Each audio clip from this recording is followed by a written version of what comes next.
This is a game between me and essassani. I don't even know how to pronounce these names, like I said before. We played November 1st, 2010 on chess.coom, and he's not the greatest player in the world. As you can see, his rating is only 733. My rating is 1,139. So I'm rated about 400 points more than he is. I guess I'm 400 points better than he is. But he put up a good fight. I don't remember dominating him like that, like just straight running through him. But I think I did kind of put it on him towards the end, you know. But I was black and he was white, and he moved his pawn to e3. I moved my pawn up 2 to d5, and he automatically brings his bishop out pretty early in the game, putting me and my king into check, and I just defended by putting his bishop into threatening his bishop, I'm sorry, moving my pawn to c6, and he moves his bishop back. I move my knight out because y'all know how I play. I always like to take control of the 4 center squares, and he threatens my pawn, moving his knight out to c3, even though he can't take it because I have my pawn, my queen, and my knight defending my pawn right there. So I move my queen up anyway. I want to get my queen involved pretty early.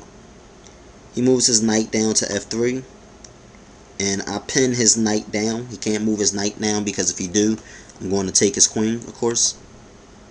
And he moves his king up, and I didn't quite understand that move that he made, because most experts and chess players know, not even expert, but most chess players know that you want to try to keep your king, only get your king involved in the game if your opponent is down a lot of material and they're not really a threat any longer. Let's say your opponent doesn't have a queen or any rooks, or maybe just one rook, no bishops, and maybe like one knight. Then at that point, towards the end of the game, you may want to get your king involved to help checkmate your opponent with a king, a pawn, then maybe a rook. But for the most part, early in the game, you want to castle early and hide your king behind your pawns. Use your pawns as bodyguards to protect your king, so that to make it hard for your opponent to checkmate you. But he brings his king out into the middle of the battlefield, and I think that was the mistake, one of the biggest mistakes that he made in this game. We both made a lot of mistakes, but that was one of the big mistakes that he made, bringing his king out into the battlefield. So I moved my knight up to e4, threatening his knight, and he moved his pawn down to b4, and I'll take that pawn. He moved his bishop up, and I'll take that bishop. So he made a lot of bad moves. He's not being too smart right now.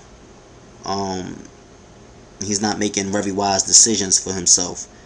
So he kind of helped me beat him by making bad moves.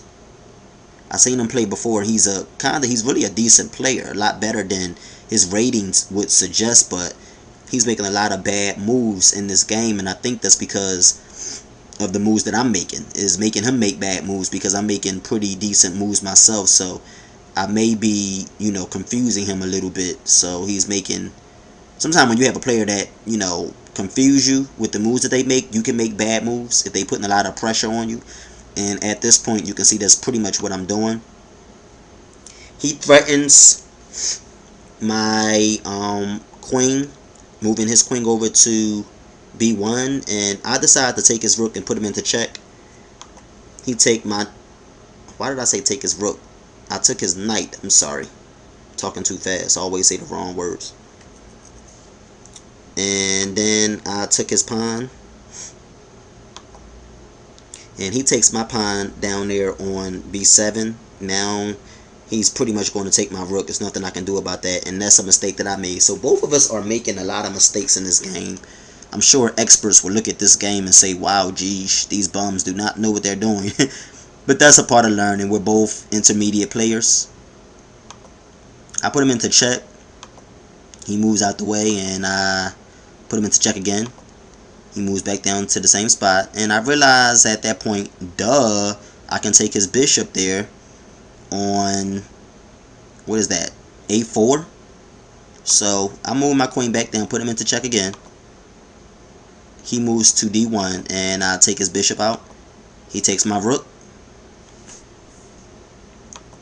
and I protect my knight, moving my queen to b4.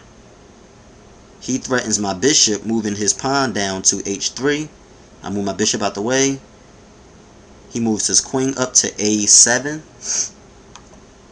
And I move my pawn up to g6. Then he threatens my queen with his pawn. And I should have just took him, but, well, no, actually I couldn't have taken him, because if I would have took him, then he would have taken my knight and put me into check. He threatens my bishop again, moving his knight to h4, and I put him into check automatically. He moves out the way. I put him into check again, taking his pawn on c3, and he moves out the way again. And I'm trying to think. Let's go back for a minute.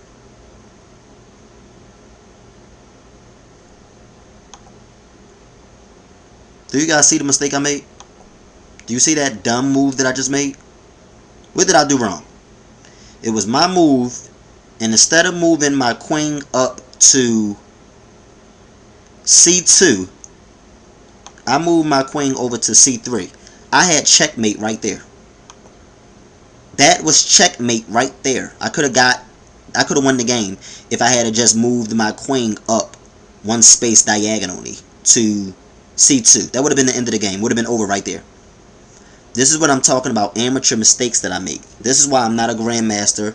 And when I make bad decisions like that, it pisses me off, because then I give my opponent, my wounded, because I think that he's wounded. I'm pretty much dominating him. Look, I'm up by a lot. I got a lot more material than he does. And I pretty much I'm giving my opponent life.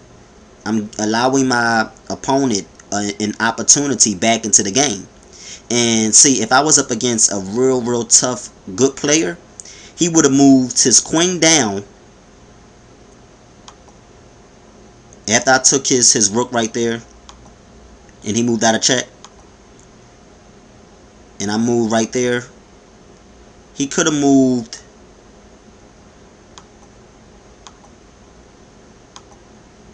let me see, maybe he couldn't have. No, I think he had a checkmate.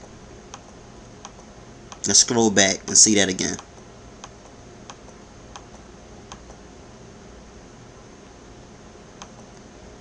Okay. He threatens my bishop, and I put him into check. He moves out the way. That was checkmate, but I put him in check again. Okay. I take his rook. Put him into check again. Okay, so he couldn't have put me into checkmate. I was looking right here, and I thought that maybe I could have, he could have moved his queen down and kind of like trapped my king, but I was wrong.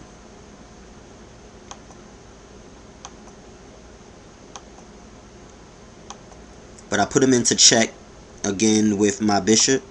He moves his pawn down, defending his king, and I move my queen over. And that's all she wrote. He quit the game. I made him quit because he knew it was pretty much over. It was nothing that he could really do. If he moved his knight up to g2, I believe that is, then I would have just moved down to g3 and put him into check, because my bishop is there protecting me. And yeah, it was pretty much over. It was really nothing he could do. Well, not even that. I could have actually moved my bishop. I could have took that pawn right there with my bishop and put him into check, and that would have been checkmate. He couldn't go nowhere. So the game was over.